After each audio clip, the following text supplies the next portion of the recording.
This is Mary Dostroff. I'm a member of the membership group or committee, and this is Aloud, who is one of the people who keep reading aloud going. Does that sound better? Yeah. Well, I call myself the leader, not the teacher, because I'm really not teaching, but the leader of the group, and I did originate the group. How long has it been going on here at the Senior Center? Since 2005. It started with an entry in the program when no one signed up for it. And then the next time, people started signing up. Okay, so about how many people did you start with? Well, it's always been about the same because we mostly met in the mezzanine room where we're sitting around a smaller table than this arrangement. And so the size of the group is kind of limited to how many people can squeeze around the table. So we've been anywhere between 8 and 12. Okay, and how often do you meet? We've come to meet every term for a set of sessions, such as 4 or 5 or 6 sessions in the course of a term. And they would always be one week after the other, but not going over the whole term. Now, do you share your reading with other groups? Do you have programs? We have, as I mentioned, we've always done a combination of what you could call courses, where we've chosen a topic or a set of poets or a country. Sometimes we've done poems in translation and so on for the set of sessions, one topic. And I bring in poems typically, and members of the group bring in poems. And we always bring them in copies so that we not only listen, but see the poem, because for some of these poems you couldn't get them very well just by hearing them. And more, as people have been longer in the group, they contribute more or a larger proportion of what's contributed, and I contribute somewhat less. Now, do you, But you asked the question about do we share it with other Yes. groups. We have, from the start, so I started to talk and then I got carried away, but we've always given some public readings. At the beginning, I think there was one the first year and one the second year, and since then they've been somewhat more frequent. And we've not only given public readings at the center, but we've given them at other places as well. So we represent the center when we move out and read in front of other groups. And do you get positive feedback from your readings? Yes, very much so, and that is very encouraging. I mean, in the group itself, we are all so enthusiastic about what we're doing. Everyone is so enthusiastic, which is why they keep signing up. But when we read, for the most part, we get a lot of comments and a lot of enthusiasm. Not always. I've been to several and I've enjoyed them all. Do you also feel like in a group that you get to more of an understanding of some of these poems? Definitely. Because sometimes the poem you'll read it and you really don't quite get the essence. Yes, and that's the problem with public readings. We've just recently started supplying people in the audience with copies of the poems so that they too can see them as they're being read. At the beginning, I was very much against that because I didn't want to read to an audience where they were all looking like this instead of looking like that. But it does help the audience, I think, to see the poems. But in answer to your question, at the beginning, I was very reluctant to have too much discussion because I'm not an English professional, I mean, I wasn't even an English major, but more and more, it just seemed natural to talk somewhat about the poems after we read them. What you are is a volunteer contributor to the Senior Center. That I am, that I definitely, and I've always been a lover of poetry and of reading it aloud. It goes way back to childhood. Good. It is something different that we're doing, Okay. that it's just a sitting around the table, but with people able to come in and listen. On 4 Thursdays in December 2011, the Reading Aloud group will gather at the center room 208 to read poems, a different topic each Thursday, in an informal setting to which the public is invited to come in and listen. Yeah, I mean, I think that would be very nice if Yeah, that could get out there. if that Yeah. could get out, Mhm. yeah, okay. Mhm.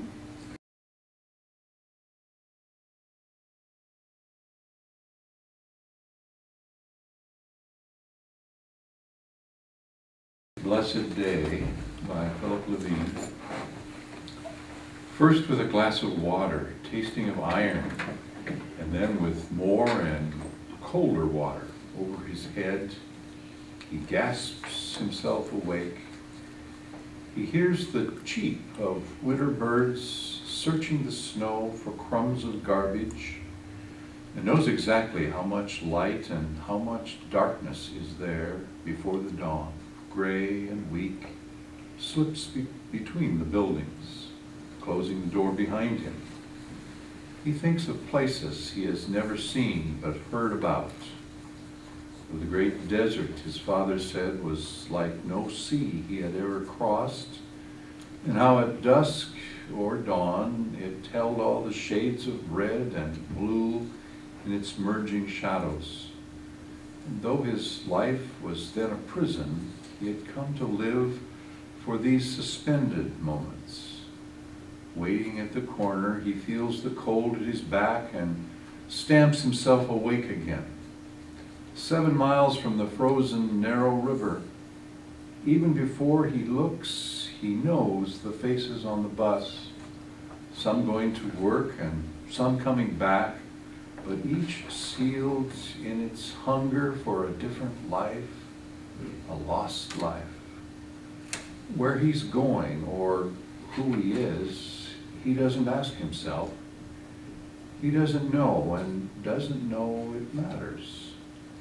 He gets off at the familiar corner, crosses the emptying parking lots toward Chevy Gear and Axle number 3. In a few minutes, he will hold his time card above a clock, and he can drop it in and hear the moment crunching down, or he cannot, for either way the day will last forever. So he lets it fall.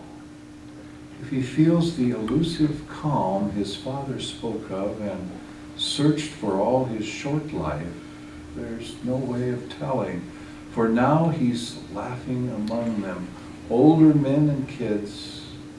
He's saying, "Damn, we've got it made." He's lighting up or chewing with the others, thousands of miles from their forgotten homes, each and every one his father's son. Nice. Yeah. I mean, this is the flavor of a lot of his poems. Yeah.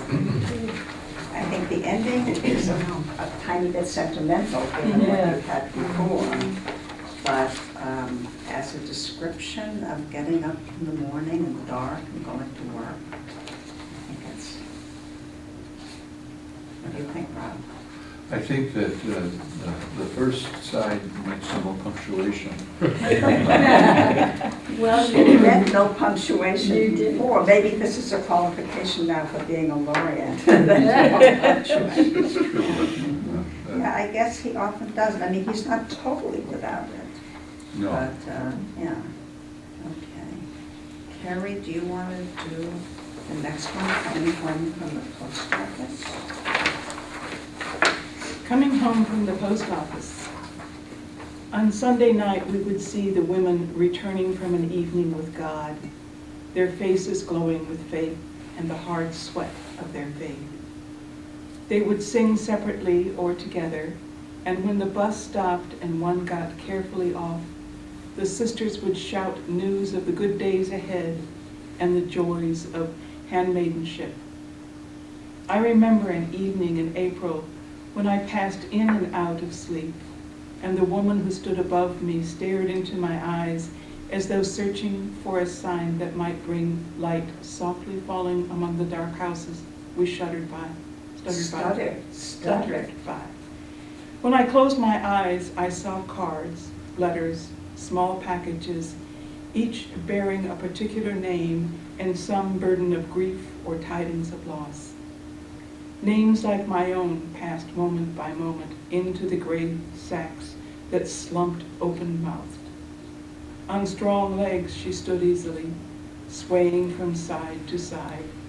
A woman in a green suit, a purse held in one hand, a hanky folded in the other. Her pale eyes held mine easily each time I wakened, and so I wakened not into the colorless light from overhead, but into the twin mysteries of a life in God. When I fell back into my light sleep, I saw a great clear river running between the houses I knew and a bright shore of temples, glowing public squares, children in long robes flowing, those I loved climbing a high hill toward a new sun. Hours later, the driver softly wakened me with a hand on my head and a single word, and I stepped lightly into the world, my shoulders hunched, my collar turned up against the hour, and headed down the still street. The new spring winds groaned around me. The distant light of no new star marked me home. I thought that was for you, isn't it? That's your time. I walk among the rows of bowed heads. The children are sleeping through 4th grade so as to be ready for what is ahead. The monumental boredom of junior high and the rush forward tearing their wings loose and turning their eyes forever inward. These are the children of Flint. Their fathers work at the spark plug factory or truck bottled water in 5-gallon sea blue jugs to the windows of the suburbs. Widows is widow. Oh, sorry. Yeah, These are the children, the yes. fathers are the water delivery people, right? To the widows. Yes, Yeah, I just tapped it. My Why don't you begin allergies. to that? These are the children of Flint. Yes. Yeah. These are the children of Flint. Their fathers work at the spark plug factory or truck bottled water in 5-gallon sea blue jugs to the widows of the suburbs. You can see already how their backs have thickened, how their small hands, soiled by pig iron, leap and stutter even in dreams. I would like to sit down among them and read slowly from the book of Job until the windows pale and the teacher rises out of a milky sea of industrial scum, her gowns streaming with light, her foolish words transformed into song. I would like to arm each one with a quiver of arrows so they might rush like wind there where no battle rages, shouting among the trumpets, ha, ha! How dear the gift of laughter in the face of the 8-hour day, the cold winter mornings without coffee and oranges, the long lines of mothers in old coats waiting silently where the gates have closed. 10 years ago, I went among these same children just born in the bright ward of the Sacred Heart and leaned down to hear their breaths delivered that day, burning with joy. There was such wonder in their sleep, such purpose in their eyes closed against autumn, in their damp heads blurred with the hair of ponds. And not one turned against me or the light. Not one said, I am sick, I am tired, I will go home. Not one complained or drifted alone, unloved, on the hardest day of their lives. 11 years from now, they will become the men and women of Flint or Paradise, the majors of a minor town. And I will be gone into smoke or memory, so I bow to them here and whisper all I know, all I will never know. Wow, that packs a punch.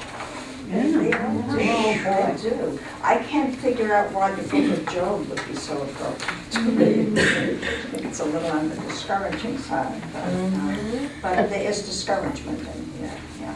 And I mean, he says about the 11-year-olds that their backs have thickened and their small hands are soiled by pig iron already. I mean, they're helping their father, or, yeah. Coming home, Detroit, 1968. A winter Tuesday, the city pouring fire. Ford, Rouge, sulfurs the sun, Cadillac, Lincoln, Chevy, gray.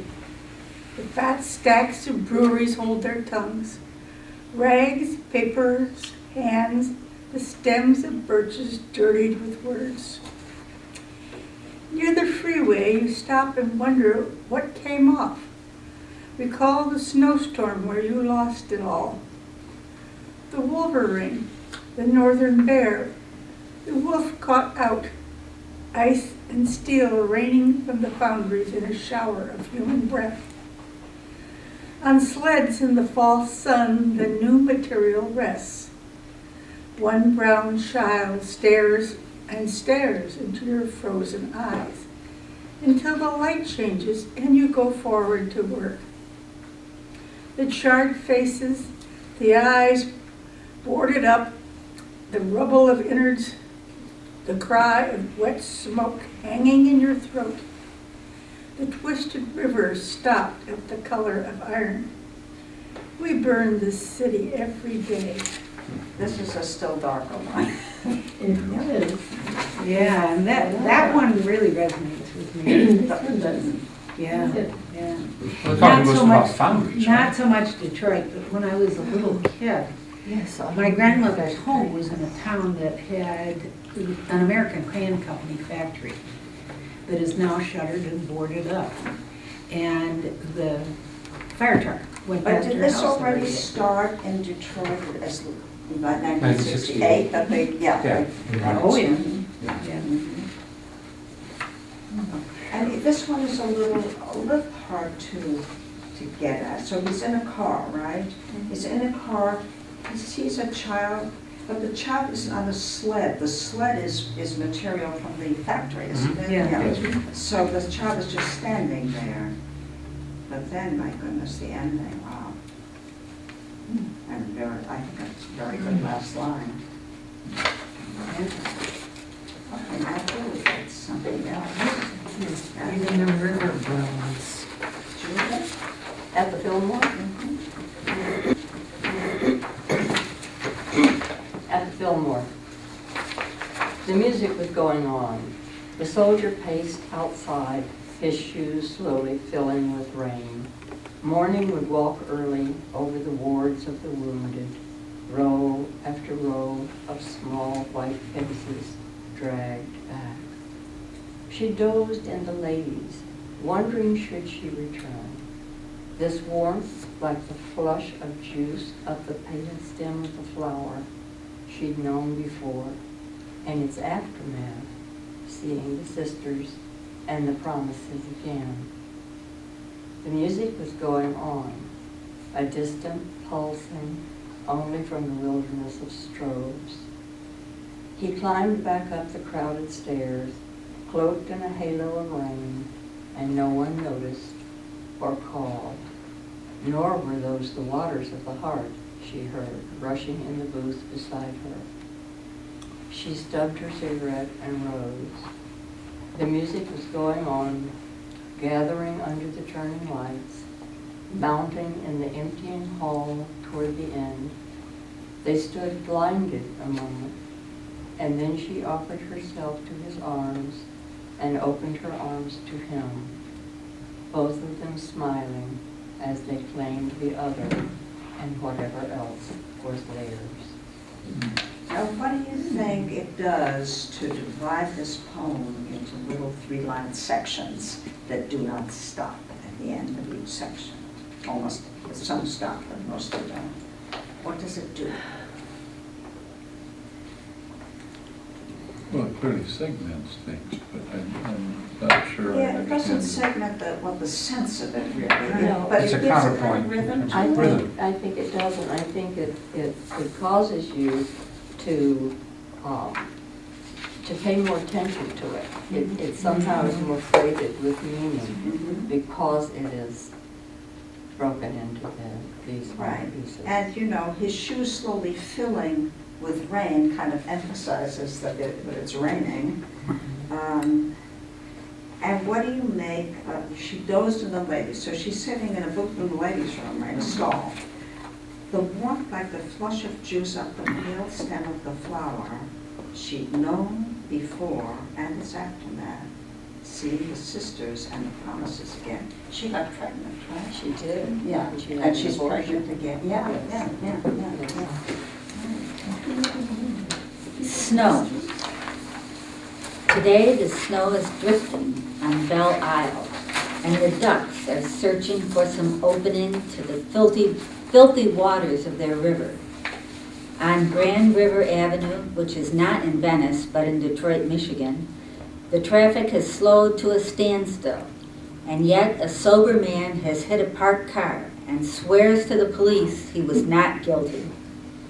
The bright squads of children on their way to school howl at the foolishness of the world they will try not to inherit. Seen from inside a window, even a filthy one like those at Automotive Supply Company, the snow which has been falling for hours is more beautiful than even the spring grass which once unfurled here, before the invention of steel and fire. For spring grass is what the earth sang in answer to the new sun, to melting snow and the dark rain of spring nights. But snow is nothing. It has no melody or form. It is as though the tears of all the lost souls rose to heaven and were finally heard and blessed with substance and the power of flight, and given their choice, chose then to return to earth, to lay their great pale cheek against the burning cheek of earth and say, there, child. You did a very nice job with the amount of pause at lines that didn't really stop. As an expert on snow snow. poems, Can what I do you take- think of this I one? like it. Yeah, I like We it can too. use this again. Yeah.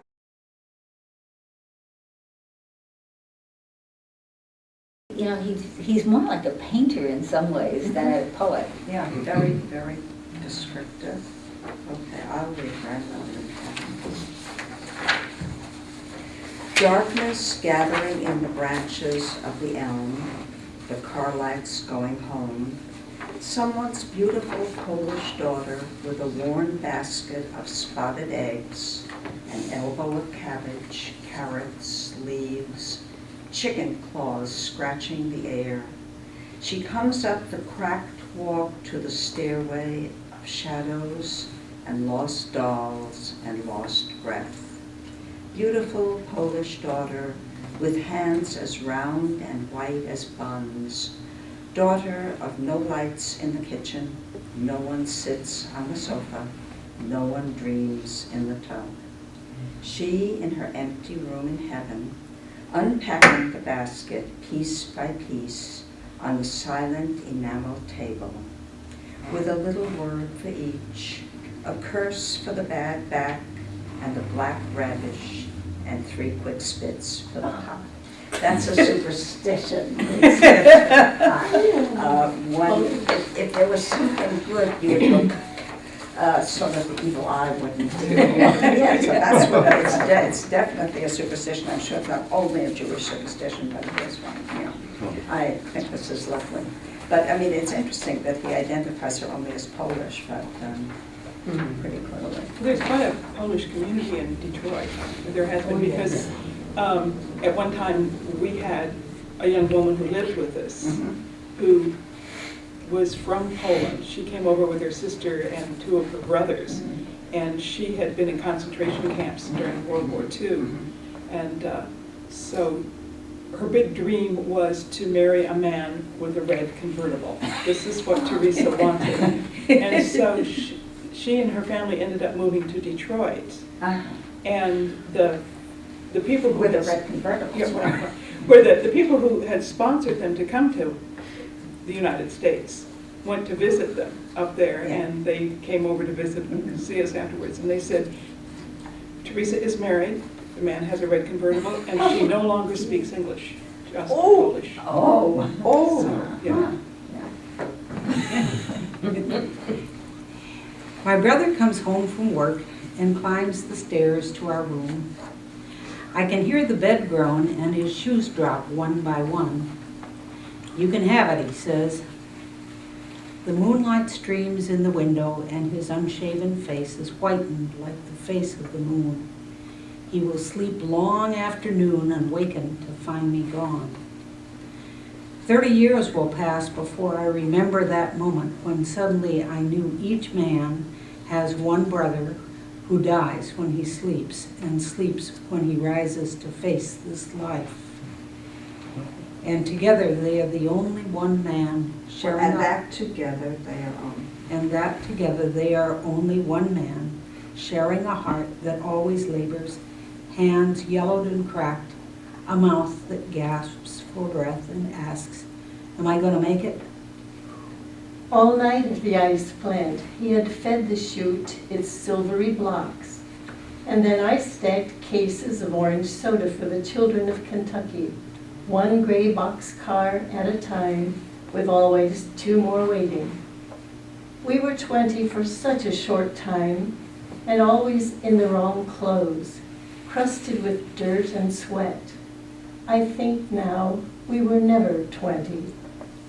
In 1948, in the city of Detroit, founded by Delamoth Catholic Cadillac for the distant purposes of Henry Ford, no one wakened or died, no one walked the streets or stoked a furnace, for there was no such year.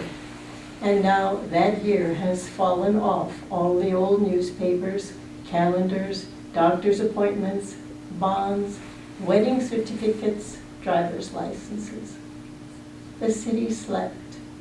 The snow turned to ice, the ice to standing pools or rivers racing in the gutters.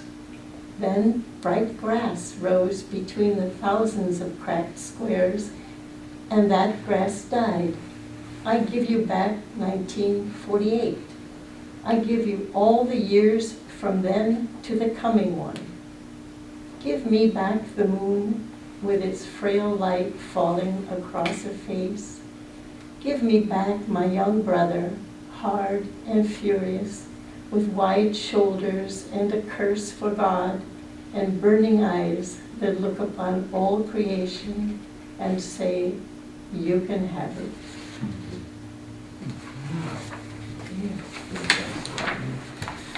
Home for the holidays.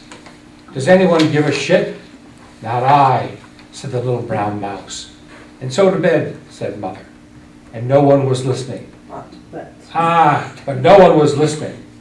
Praise the Lord, said the radio. The radio said, praise the Lord again. And the television turned its back on the room. Turnips for wisdom, eggplant for beauty, parsnips for ease, cabbage for size, a raw egg for the hair, a slice of ham to seize the hips, for the nose, foxglove and salt. For grace, ice cold water, poured down way up, look at it, poured from way high up to way down low. Everyone sits at the big table in the dark. The empty plates moon, the silverware stars, the napkins scrub their hands. I'm home, says the front door. The windows are deep in thought. The roof has taken off its hat. Nothing to do, chants the toilet. So we can do that too. I think it's wonderful. Yeah.